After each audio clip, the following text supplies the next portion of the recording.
Conservative Party of Canada leadership race will come to an end on May 27th, but there are still 14 candidates on the playing field. So that means there's lots of policy ideas to sift through and lots of candidates to get to know.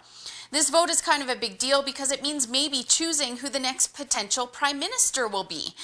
I had the chance to catch up with one of those leadership candidates, Rick Peterson, while he was here in Calgary this week. Peterson is from Grande Prairie, Alberta, and he tells me that after the leader debates in both Quebec and Halifax, internal polling has him within the top 4 when it comes to leadership candidates. But seeing as though there are 14 of these candidates left with a lot of crossover when it comes to policy, I asked Rick what sets him apart in the race. The big message that is driving home, that is being felt from my campaign, is our tax plan. We are going to be reducing, when I become Prime Minister, the federal corporate tax rate to 15% flat tax across the board. So that'll mean about $4,200 in the pockets of a working family, 2 parents and 2 kids. And the other thing we're going to do, Holly, is we're going to attract investment capital into Canada by starting a new tax code that has 0 corporate income tax. So we're going to be attracting new money into Canada, new investment, which is going to create new jobs. Cutting income tax and eliminating corporate taxes sounds amazing, but the Liberals are saddling Canadians with billions in debt. So I had to ask Peterson how he planned on paying back the debt with such a bold tax plan. The attracting investment capital into Canada from 0 income tax will have about a 10% GDP growth in the economy. So that'll be like $200 billion coming back into the economy.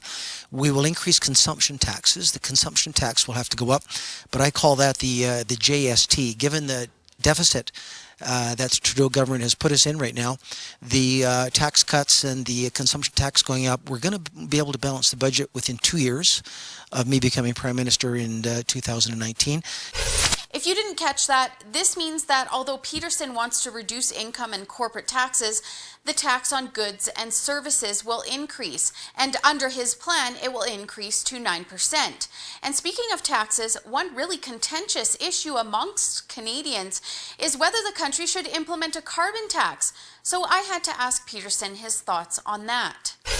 Kill it. A carbon tax is absolutely a job destructor here in Canada. The resource industry is a champion of technological increase that contributes to a healthier, cleaner environment. Nobody does a better job of advancing technology to clean the environment than the energy sector, and especially here in Alberta. So I don't know how you make the environment cleaner by taxing Canadians more. It is a total job killer, and under my leadership, there will be absolutely 0 carbon tax on the federal side. Taxes are a big concern in our country, but there are so many other issues that Canadians are worried about. So we talked about what Peterson thinks the most important issue facing Canadians is. Jobs in the economy, Holly. Here in Alberta, we've seen what's happened with the very slowdown in the economy, but it's being compounded by carbon taxes, by too much regulatory controls, by the lack of ability to get pipelines going. So Canadians are worried about jobs. They're worried about their children who are in their 20s who can't find work.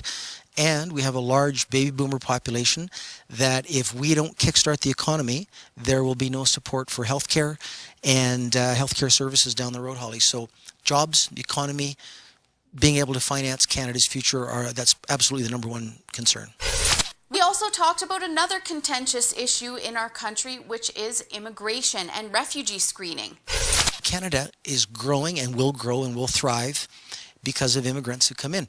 The difficulty is when we lose control of our immigration system. There is difficulty when we don't have the ability to monitor and to screen and to look closely at who's coming in Canada. So I think one of the areas that has got a lot of ink in the campaign is the values, the idea of screening for values.